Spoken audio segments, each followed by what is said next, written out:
21वीं तरमीम में फौजी अदालतों को कल अदम क्यों नहीं करार दिया गया? आर्मी एक्ट के मुताबिक फौजी अदालतों के क्या इख्तियारात हैं? अगर शहरी आर्मी एक्ट में दर्ज जुर्म का मुर्तकिब हुआ तो ट्रायल होगा। अस्सलाम वालेकुम व्यूवर्स, मैं हूं आकाश यासीन और आप देख रहे हैं विजन पॉइंट। आज इस्लामाबाद में अहम सियासी और कानूनी महाज पर बड़ी पेशरफ्त सामने आई है। सुप्रीम कोर्ट में फौजी अदालतों में सिविलियंस के ट्रायल के केस की समाअत जोरों पर रही, जहां जजेस और वकला के दरमियान सख्त सवालात और वजाहतों का तबादला हुआ। दूसरी जानिब सियासी गहमा गहमी भी उरूज पर है, जहां मुख्तलिफ जमातें अपने मौक़िफ़ को मज़ीद मजबूत करने के लिए सरगर्म हैं। आइए आज के दिन की सबसे बड़ी खबरों और उनके असरात पर एक नज़र डालते हैं। आज सुप्रीम कोर्ट में एक ऐसा केस ज़ेर समाअत रहा जो ना सिर्फ आइन बल्कि हमारी बुनियादी हुकूक में भी जुड़ा हुआ है। सवाल यह है कि क्या किसी आम शहरी का ट्रायल फौजी अदालत में हो सकता है? बानिया पीटीआई के वकील उजैर भंडारी ने दलाइल देते हुए कहा कि अगर आर्मी एक्ट खत्म भी हो जाए तो इंसदाद दहशतगर्दी का कानून मौजूद है, फिर सिविलियंस का ट्रायल फौजी अदालत में क्यों? उनका कहना था कि आर्टिकल 245 फौज को अदालती इख्तियार नहीं देता, तो फिर सवाल यह है कि फौज को ये इख्तियार किस बुनियाद पर दिया जा रहा है।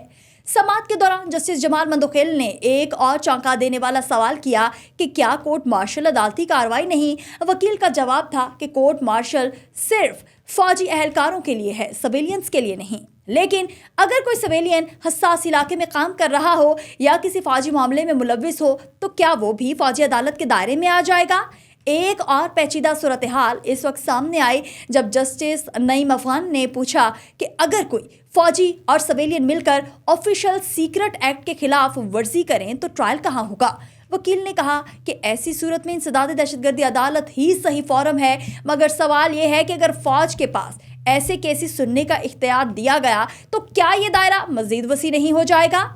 दिलचस्प बात यह है कि जस्टिस मुसर्रत हिलाली ने तंज़ीह अंदाज में कहा कि आज तक कोई बहादुर वज़ीर आज़म ऐसा नहीं आया जो 5 साल मुकम्मल कर सका हो।